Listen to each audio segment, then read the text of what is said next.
All right, so it is now time to make the icing for the sugar cookies that we made a little bit earlier. I'm gonna get that together. I got a call recently from my oldest kid who's decided to be the 5th generation of our family in real estate, which makes me super excited. And he called me and he said, you know, Mom, I finally understand why you spent so much time on the phone when I was a kid. I never understood it until now. He said the number of calls, the number of text messages, the complexities that go into doing real estate and doing it well, he had no idea.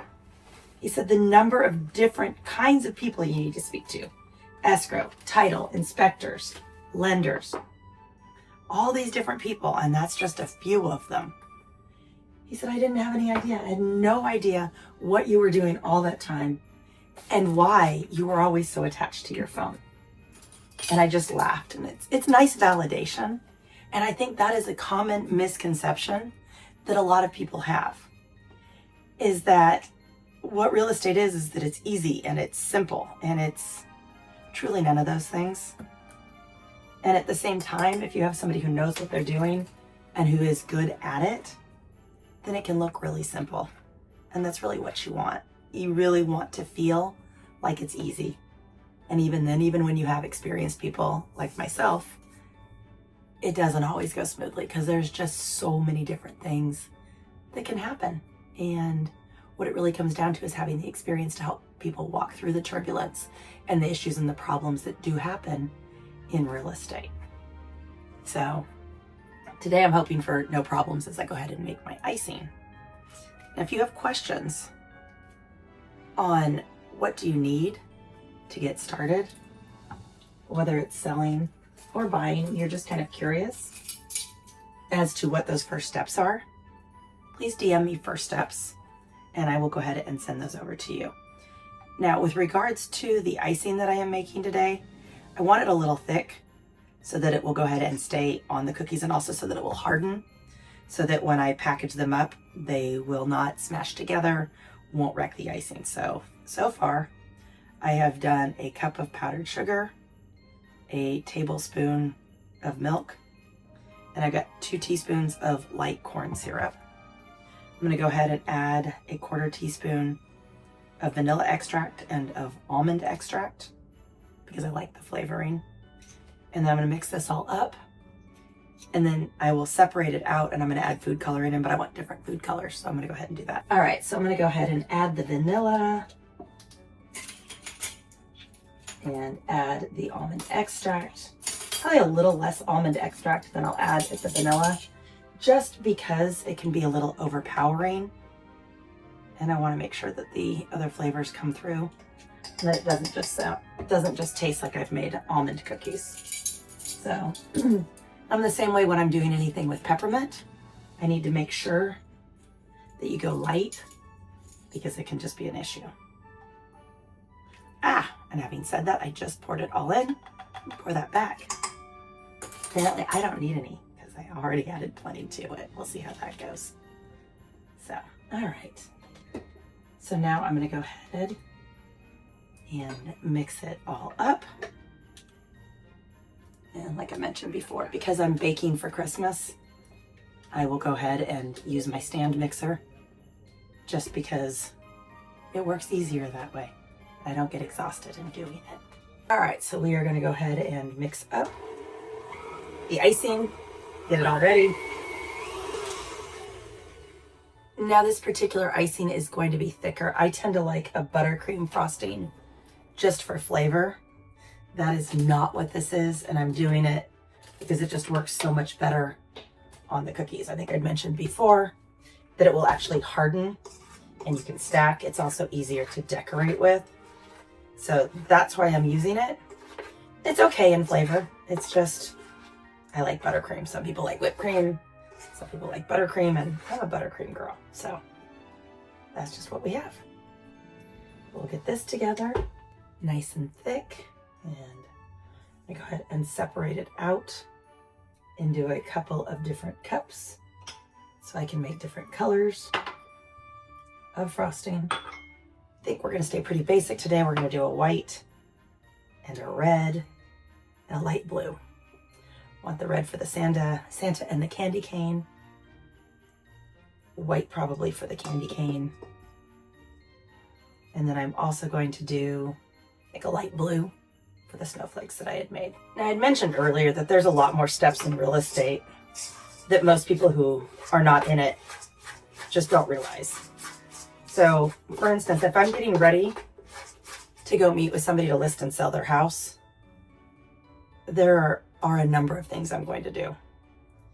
I am, of course, going to take a look at the most recent sales that are most comparable to their house to get an idea on value. I'm also going to consider who I think might be most likely to be looking for a house like that. And I'm going to reach out to my title company to get some information about the house, make sure who's on title, see if there's anything that I should be aware of. We're also likely to run a property profile, potentially preliminary title report, make sure there's nothing on the house that the seller is not aware of. Then we're going to meet, talk about everything that I'm going to do to help them. How my team and I are going to work with them, looking at potentially staging the house or getting the house ready, depending on how much they are willing to do or want to do or can do to get the house ready. Maybe have an inspector come over, maybe have an appraiser come over. And then in the background, my team is going to be working on the marketing. Make sure once it's ready that we have the video and the pictures, that we're running the ads that we need to run to make sure that the house gets exposed to the most number of people, reaching out to other agents in the area, reaching out to our potential buyer lists, just to make sure that everything is getting done to sell the house. Make sure that we have the sign for the house in particular, because generally we like to have signs made up for each listing so that we can have particular text signs and the ability to have people text to get the information to the house. Make sure the flyers are ready, make sure that all the marketing is done and ready for when we launch the house. Now, that may sound like quite a bit to do, and realize we haven't even actually launched the property. We are still in pre-launch and just getting everything ready to go. Then we're going to have our grand opening, what most people might consider the first open house. Make sure that we keep people in through it, get the excitement up. Hopefully see people are looking at competition as they're watching other people come through the house. Then next steps after that are going to be to receive an offer and then negotiate the offer or offers if there are multiple offers. We're going to be looking at every detail of those offers, not just what's the purchase price, but is it cash? Is it a loan? How much down payment is there? What kind of pre-approval do they have? Have they been pre-approved? Do they have a desktop underwriting approval? Do they have a full approval? How much down payment are they putting? Do they have extra money if there is an appraisal issue? What kind of contingencies have they asked for? And all of that is before we ever even get into escrow. We'll have talked with their lender. I will have talked with their agent, trying to understand how serious they are about buying the house. Because all of those things are important in trying to determine which is most likely to close. Then, once we've either accepted the offer, sent out a counter offer, sent out multiple counter offers if there's more than one potential buyer, then once we have finally gotten an accepted offer, we go into escrow. And then it's a process of making sure that my team and I follow up on every step as we go through the escrow process. Make sure that all of the contingencies are met, that they're removed when they are supposed to be. So there's a lot more that goes into this than I think a lot of people really realize. And we might end up having to negotiate if there is an appraisal deficiency. We're going to end up probably having to negotiate repairs or credits, making sure that we're following up, that the appraisal was done on time, making sure that we're staying on top of everything as we go through the escrow process, following up with all the different parties and the different people that are involved in it, so that we can finally get to the point of having loan docs if they're getting a loan and a closing.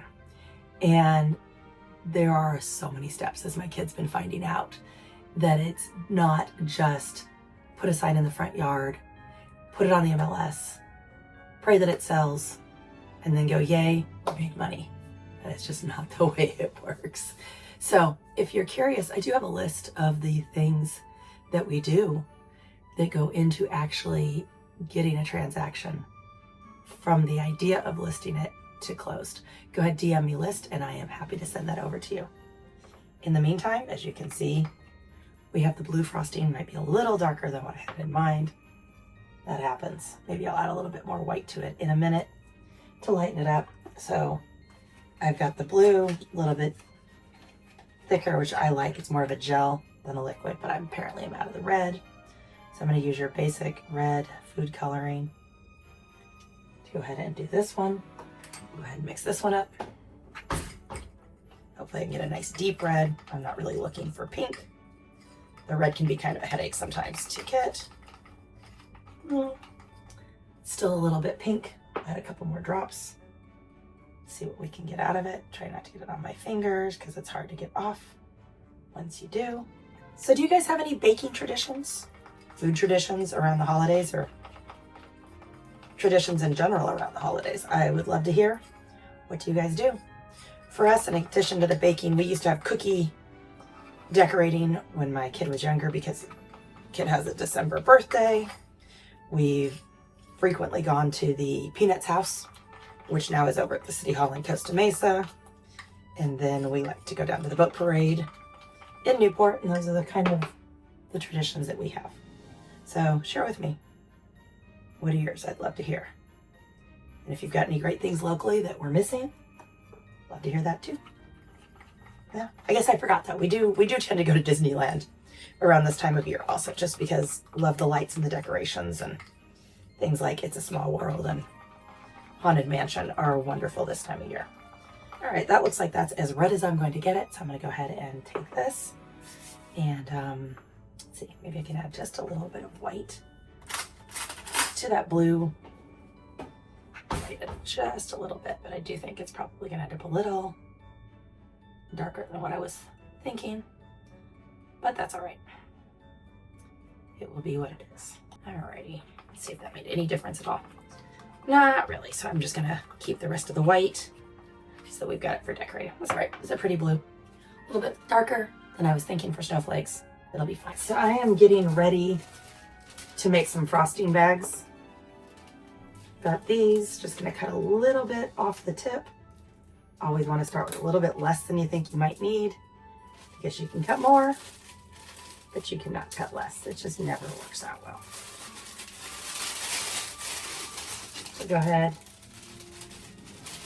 get this settled down in here. All right, that looks like that should work about perfectly. So we'll do the other two. And this just gives me more control than trying to put it on with, say, a knife, which just doesn't work out very well. And it allows me to pipe it on and gives me a better chance of putting the frosting where I want it to be. Now, while I do enjoy baking and have done that for many, many years, my frosting skills, my decorating skills, still need some work sometimes. So wish me luck as we work on this today. So, either way, it'll taste good. It'll be fun. And that's kind of what we're here for, right? Alright, so let's see. I think I'm going to do a little bit of red. Maybe I'm better off just pouring it in. Let's see. It's kind of thick. Maybe not, but see how it goes. Put that here. I'm going to get the white together also. Then I've got some sprinkles to add also, just because it's always a little bit more fun with some sprinkles on the cookies. At least that's my opinion, and that's how my kids always felt about it. So that's what we're going to go ahead and do.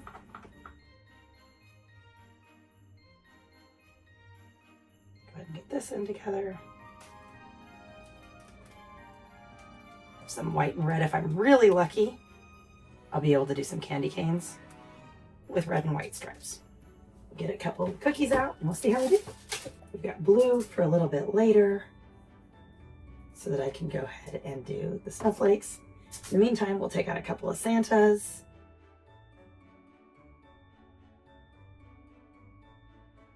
ahead and do the red right here.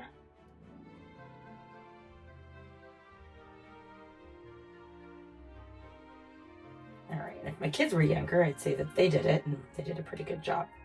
However, they're a bit older now and I don't have them to help me, so I guess I'll just have to fess up that it was me. And like I said, they'll taste great. So anyway, that's what we've got for the first one. And there we go. So how do you guys do on all this stuff? Be curious. Let me know how it goes for you. Now, there's some things about real estate that seem really simple, and there's some that are complicated. A lot of them are complicated. And what you really need is somebody who understands when it's the right time to do things and when it's the wrong time to do things. Because if you don't do things at the right time and in the right order, you can wind up with all sorts of trouble. So, for instance, the icing on this cookie is staying, mostly. But it's also melting off, if you guys can see that, just a little bit at a time. See, there we go, just a little bit. The reason for this is I didn't take the time to let it cool properly. I didn't want to save the time, didn't want to spend the time. Same thing can happen in your real estate transactions. If you don't understand the timing, it makes big problems. You can wind up missing contingencies, losing money, all sorts of issues. Not closing on time, delays, or perhaps not closing at all. So you want to make sure that you have somebody who's going to help you with that. I'm Christine Donovan. I am the Baking Beach broker, also the attorney, broker, and owner of Donovan Realty. And I'm here to help you simplify real estate, make it as easy as possible, and make sure that you have as few problems as possible, unlike these melting cookies that we have here. So we've talked a little bit about how important it is to understand and to follow the recipe when making cookies. And also, it's the same for real estate. So follow a recipe, you get a cookie like this. Lovely little snowman, ready to eat, yummy, ready to be frosted. Don't follow the recipe, don't understand the time periods and what it takes to get the deal done and get an escrow closed, you wind up with this. I don't know about you, but this is just a burnt, hard cookie. You do not want your escrows turning out like that. So make sure that the person you have help you buy or sell your house has the knowledge and the capacity to follow the recipe, to understand the steps and what goes into it. So here you can see the results of some of our sugar cookies. They're decorated, they're drying, ready to be packaged up once we get everything else done. Looking also to make some fudge, some brownies. We did the peanut butter cookies with the Hershey Kisses. And we'll package everything up in the next day or so and get it all mailed out in time for everybody to celebrate. I look forward to seeing and talking with you guys more soon.